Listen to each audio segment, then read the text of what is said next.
цаг үе олсон нэг шаардлагатай учраас улсын их хурлын асуудлыг сонсож байгаа. Тэ асуудалтай ч юм шиг, асуудалгүй ч юм шиг, ажил хийгээд байгаа ч юм шиг, үгүй ч юм шиг их л ерөнхий байна. Сая одоо очирдогч хэлж байгаа үнэ. Ерөнхий биш, бид нар маш тодорхой шийдэлтэй юм ярмаар байна. Энэ танилцуулганд бичсэн байна шүү дээ. 2000 мегаватт эрчим хүчний хэрэгцээ байна бидэнд. Үүнийг 300 мегаваттанд дутна, 1700 мегаваттаа бид шийдэж чадна гэж. Энэ 300 мегаватт дутгах байгаа тог сумаар ивэл хэдэн сум, 330 сум хэдийн таслах уу? Аймгаар 21 аймаг хэдийн таслах уу, хязгаарлах уу? Дүүргээр их юм 9 дүүргийн хэдийн хязгаарлах уу? Ямар хуу асуудал үүсэх гээд байгаа. Энийг ойлгомжтой тодорхой болгоод ярьчмаар шүү дээ. Үүнийг яаж шийдэх гэж байгаа шийдлээ тодорхой ярьчмаар шүү дээ. 300 мегаватт маш том доо. Өнгөрсөн үйл бид нэр эрчим хүчний хязгаарлалтанд орсон оргил ачаалаа үедээ. Яг энэтэй адилхан давтагдах гад байна. Тийм учраас улсын хурлаа сонсож байгаа. Энийг нэг хариулж өгөөч. Хоёрдугаарт нь эрх өвөл бас шахмал төлж хагас коксын төлсөн, агарын бохирдол буурсан, 100 мянган тонн коксын төлсний тендер зарласан, амжилттай болов амжилтгүй болцсон байна. Эрх өвөл Улаанбаатарт дахиад утаатай болох уу? Эсвэл хагас коксын төлсний асуудал шийдэж чадах уу? Энийг тодорхой хариулж өгөөч. ТЭЦ 3, дулааны цахилгаан станц 3. Өнгөрсөн жилийн үдээд дэлбэрэл осол гарсан. Засгийн газар их хурл яаралтай мөнгө шийдэж өгсөн 90 тэрбум төгрөг. Одоо дөнгөж 30 гаруй хувийн одоо бүтээн байгуулалт ажил хийж байна. Бүтэн жил болж яхад яагаад ТЭЦ 3 одоо буцаа засагдаа сэргийгдэхгүй. Хөрөнгө шийдэж өгөөд байхад яагаад энэ асуудал ингэ хэр хөвөрөө байгаад байгаа юм бэ?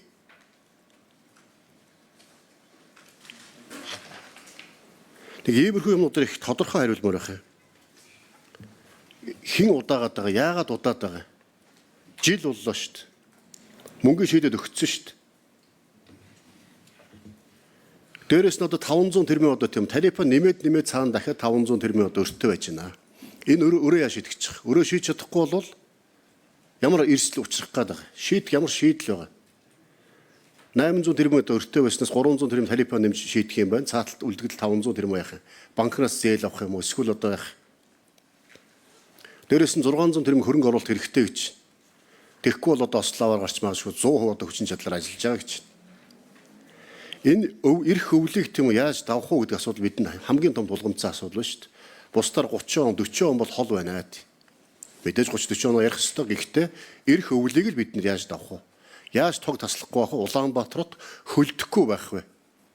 Улаанбаатарт хөлдөх, Улаанбаатарт оргил ачааллын үеэр Монгол улсын иргэд тогоо хязгаарлуулах ийм л одоо асуудал үүсэх гээд байна шүү дээ. Энийг чинь их хурл дээр төрүүлж хараад энэ одоо тийм үү наадмын маргааш намар гэж ярьдаг. Одооноос бид нар бэлтгэе гэж мэдээлэл сонсож байгаа шүү дээ. Гэтэл мэдээлэлдээ тийм ерөнхий хариулдаг болж байгаа ч юм шиг болохгүй байгаа ч юм шиг болохгүй байгаа юм ярих дандаа одоо мөнгө төгрөг зовлоо ярьдаг. Шийдэл ярьдаггүй. Маш тодорхой ийм асуудлууд байна. Ингэж шийдэн эрх үйл бид нар ингээд Улаанбаатартыг хөлдөөхгүй иргэдийг хэрэглэгчдийг тогны хязгаарлалтанд оруулахгүй гэдэг шийдлэл одоо энэ тодорхой ярьчмаар байна. Энэ дээр тодорхой яриад өгөөч. Энд сууж байгаа хүмүүс ойлгохгүй болохоор чи иргэд яаж ойлгох вэ? Их ерөнхий яриад байна. Тийм болохоор энийг тодорхой яриад өгөөч л гэдгийг төсөж байна. Найдлаасаа хариулъя.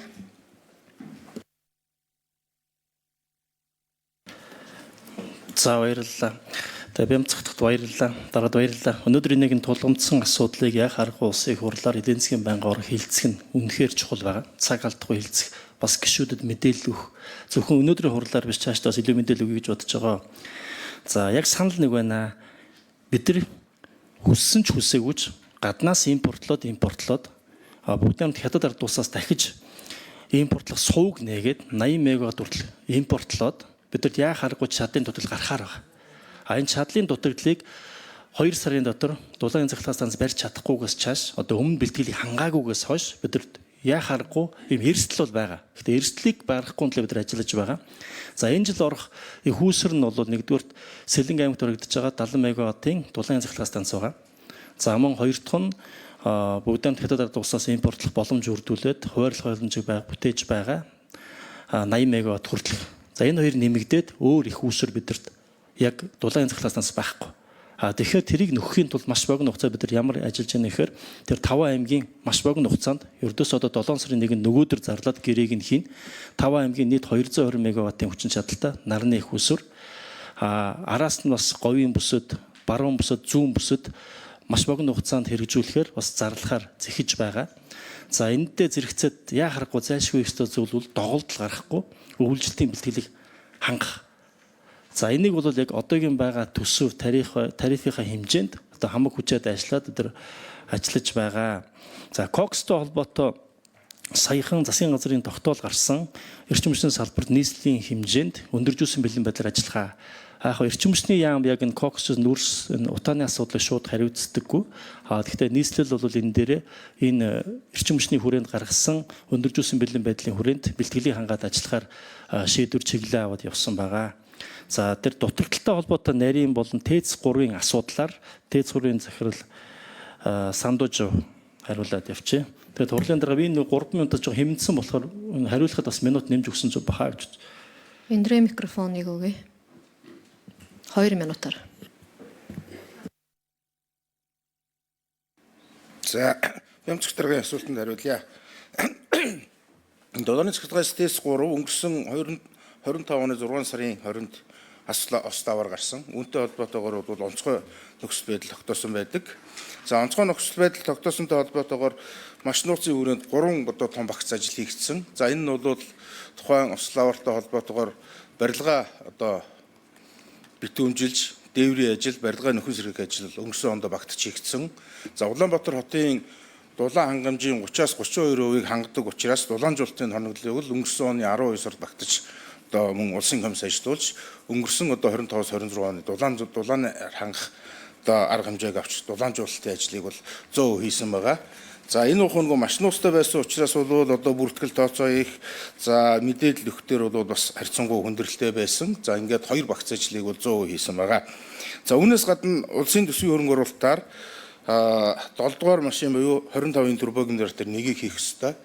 За 50 мегаваттын 9 дугаар машин буюу 50 мегаваттын турбо генератор ингээ 75 мегаваттыг оруулах ёстой. За 7 дугаар машины хувьд бол Монгол Улсын одоо 2 аж ахуйн нэгж түншлэлээр орсон. За өнөөдрийн байдлаар ажил 45% явагдаж байгаа. За үйлдвэрлэл бол үндсэн 600% хийж өгсөн. За бид нар бол 7 дугаар машиныхаа буулгалтыг компани өөрсдийн засварчдын хүрээнд 100% болгосон. За өнөөдрийн байдлаар бол суурийн төлөвлөлт 75% явж байна. За нийт үндсэн хоноглол 45%, зураг бол 100% хийгдсэн. За гэрээгээрээ бол 12 сарын 30. За бид яг хилцэл хийгээд мэдээж одоо тоноглол ороод ирсэн тохиолдолд 10 сарын 1-нд бол 7 дугаар машины тоноглол 100% Монгол улсад орж ирнэ. За энэ тохиолдолд компани зүгээс бас инженерүүд хамтран туслан гүйцэтгэх ажил 25 мегаваттыг бол ондоо багтааж оруулна гэсэн ийм байдалтай ажиллаж байгаа. За 9 дугаар машины хувьд бол маш За гүйцэж хариулъя.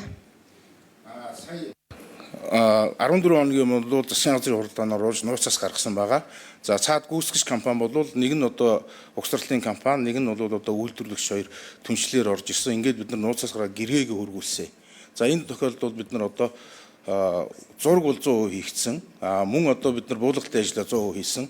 За туслах тоноглолын үйлдвэрлэгчийн хувьд явж байна. Үндсэн тоноглолын үйлдвэр дөнгөж эхэлж байгаа. Ингээд 33% байна. Тэгэхээр 26 онд арай багтаж орохооргүй өнөөдрийн байдлаар ийм юу харагдаж байгаа. Бид нар бол 26-аас 27 ингээд за 27 оны 1 сард нэгдсэн сүлжээнд холбоно гэсэн юм байдалтай гүйцэтгэгч компанитай бол өдөр тутам харилцаад ингээд явж байна. Бямцгт дарга тодруулъя.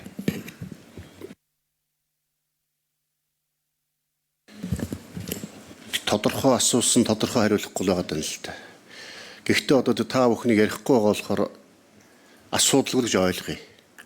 Үндсэндээ ирэх үйл Улаанбаатарчууд, монголчууд тогны хязгаарлалт, эрчим хүчний хязгаарлалтанд орохгүй юм байна. Ямар нэг байдлаар та бүхэн шийдэж байгаа юм байна гэж.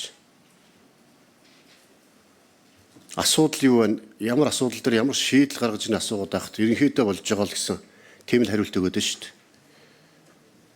Тийм болохоор тэгж ойлгож шүү. Тэгэхээр энэтэй холбогдуулж улсын их хурлаас бас тогтоол баталж өгье. Ирэх үйл Улаанбаатарчууд болон одоо Монгол улсын иргэдийг хэрэглэгчдийг эрчим хүч хэрэглэгчдийг тогны хязгаарлалтанд оруулахгүй байх тодорхой үүрэг даалгавар өгсөн улсын их хурлаас тогтоол гаргаж өгье. Яг ийм байдлаар ийм ерөнхий байдлаар явмааргүй байна. Ерөнхий байдлаар. Би сая асуусан шүү дээ. 300 мегаваттын чадлын дутагт орох байгаа бол сумаар бол хэдэн сум бэ? Хэдэн аймаг вэ? Хэдэн дүүрэг вэ? 4 цаг хязгаарлах уу, 2 цаг хязгаарлах уу? Энэ дээр тодорхой хариулт өгөөч гэсэн. Энд хариулт өгөхгүй байгаад шүү дээ. Тэгээд дээрээс нь сая бас ярьсан шүү дээ бид. Өөр авалгаа яаж идэх гэж байгаа юм бэ? 500 тэрбум өртөө тийм үү? Үнэ нэмчээ цаана дахиад 500 тэрбум өртөө болох гээд байна. Энийг эрхээ яаж идэх гэж байгаа. Зайлшгүй шаардлагатай 600 тэрбум хөрөнгө оруулалт хийх ёстой байгаад байна. Тоног их засвар хийх хөрөнгө оруулалт. Ингээ энэгөөс үзэх юм бол дор хаяж нэг их 80 гаруй төгрөгийн хэрэгцээ шаардлага тааханд байгаад шүү дээ. Энэ дээр ингээд хариулт байдаггүй ерөөс. Тийм болохоор ерөнхий биш нэг жоохон тодорхой. Их хурл танилцуулж байгаа юм чи бүр зовлон жаргалаа яриад авъя. Энэ дээр тэгээ бүгдээрээ монголчууд бүгдээрээ тал талд анхаар их хурл засгийн газар яам анхааралтай авч чагаад энэ асуудлаа шийдүүлээ. Шийдвэрлэхэд их хурл ингээд дэмжиж өгөөч. Засгийн газар ингээд дэмжиж өгөөч. Ард иргэд ингээд ойлгоод өгөөч гэдэг юм ал ярмаар шүү дээ. Өнөөдөр ч гэсэн одоо иргэдтэй айл өрхөдөө 140-оор тог зарчаад 280 буцаас иргэдээс тоглож авч байгаа шүү дээ. Илүүдэлтэй тог нь бидэнд өнөөдөөс илүүдэлтэй байж байгаа. Энэ бодлого чинь зөв юм. Улмал таав гэдэг санхүү хүнд байдалд оруулаад байгаа шүү дээ. Энэ бүгдийг ярихгүй байгаадах юм. Асуудлаа илэн далангүй ярьж тодорхой шийдэл гаргамаар шүү дээ. Тийм болохоор улсын хурлаас байнгын орон усны тогтоол оруулж ирье. Энэ дээр засгийн газарт чиглэл өгсөн. Энэ эрчим хүчнийг Улаанбаатар хотыг ирэх үйл одоо тийм хүлдэхгүй байх. Иргэд хэрэглэгчдийг эрчим хүчний хязгаарлалтанд оруулахгүй байх чиглэлээр тодорхой шийдэл гаргах. За хариултыг найдлаа сайд хариулъя. Дараа нь эндрийн микрофон. За хугацаа бага болохоор товчхон хариулчлаа бямцагтар авчлаараа юу вэ? Яг тодорхой, яг зөв. Яг яхахгүй шулуух хэлгээд би олон удаа яриад байгаа. Эрчим хүч хязгаарлах эрсдэл бол байгаа. Дутагдал бол байгаа. А энэ дээр тооцоо хийгээд үзээ саяын дээр сэлэнгийнх орохгүй байлаа гэхэд бөөрөлжүү дахиад доголдлоо гэхэд. За ингээд ТЭЦ 4 дээр ч юм нэг доголд гарлаа гэхэд бид нар 290 энэ бол ихээр нь тооцсон шүү. 290 мегаваттын дутагдал гарахаар. Яа харахгүй гарна. За энийг гарах юм бол эрсдлийн менежмент би ярьж байгаа гарна гэж хэлээгүй. Гарах юм бол 13 багцад ингээд хуваацсан нарийн тооцоонд байгаа. Яг хаанд эрсдэл багтаагаас нь хохирол багтаагаас нь яаж хэрхэн хязгаарлах вэ? Энэ бол байнгын төлөвлөгөөтэй байдаг зүйл байгаамаа. Зүгээр их хурлын тогтоол гаргахыг би үнэхээр баярлан дэмжиж байна. Энэ дээр асуудлуудаа иж бүрэн оруулаад нэг ус дахин хилцээд яриад авмаар байна. Таны санаачлалыг их баярлж байна. Одоо жишээлбэл 629 тэрбумын өөр энэ жил үүсэж байгаа. Яахааргүй үйлдүүлж байгаа өртгөөс нь бага. Гүйцэж хариулъя. Найдлаа сайдын микрофоныг өгье. Яахааргүй үйлдүүлж байгаа өртгөөс нь илт багаар худалдаад байхаар хүссэн хүсээгүй энэ салбар цаг минут тутамд ажиллах тусмаа эрчим хүч үйлдвэрлэхээс илүүтэй үр төлбөр үйлдвэрлээд байгаа юм. Хэрвээ бид нар энийг зогсоохгүй болвол цаашдаа бид нар эрчим хүчний найдвартай байдал, эдийн засгийн өсөлт, хөрөнгө оруулалт, шинэ орон сууц ярих ямар ч боломжгүй болох юм аа. Тийм болохоор энэ дээр бодлогын дөрвтөө одоо шинжлэлийн одоо улс төрийн зоригтой алхам хийхгүй болвол бид нар энэ байх байдлаасаа гарч чадахгүй юм аа. Тэгэхээр энэ бол эхний ээлжинд үн тарифын асуудал. Үн тарифыг бид нар ингэж харж байгаа. Зөвхөн өртөгтөнд нийлцүүлээд нэмэх тухай асуудал биш ээ.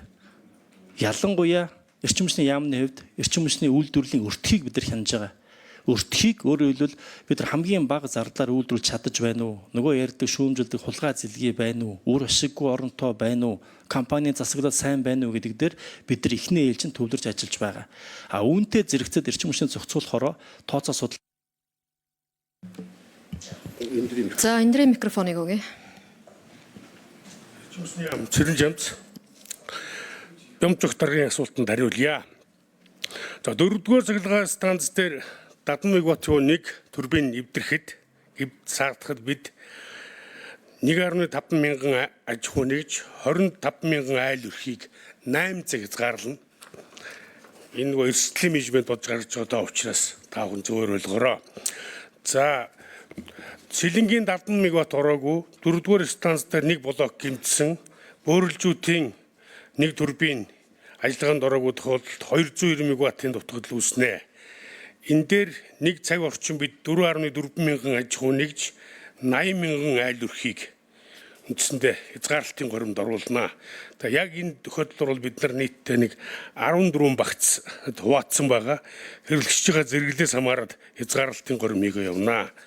За хамгийн хүнд нөхцөл бол 500 6 мегаватт. Энэ нь болохоор Шилэнгийн 70 Энэрийн микрофоныг 1 минут нэмж өгье. бүгд найрамд битүүрсийн байхгүй 4-р станц бүрэлжүүдээ нэг блок хэмжсэн тохиолдолд бид нэгээс нэг цагт 7.5 мянган аж ахуй нэгж 90 мянган айл өрхийг хязгаарлах нийтдээ 24 багц ийм төлөвлөгөө гаргасан ажиллаж байгаа. Тэр нь бол бид өнөөдөр бол оюутлогоо 80 мегаватт авах гэрээгээ хийдсэн 70 мегаваттыг бид нэг 10 сарын 1-ний үед орж болов уу гэж бодож байгаа. За тэгээ манай авигдсан бас өнөөдрөөс маргааш нээгдэх учраас эхний ээлжиндээ бид зөв хэрэглээтэй явахд бол чухал ухсын төлөвтэй. Тэгтээ бол хүндрэлтэй. За баярлалаа. Улсын хурлын гишүүн Соронзон болд шүү. Асуулт асууна.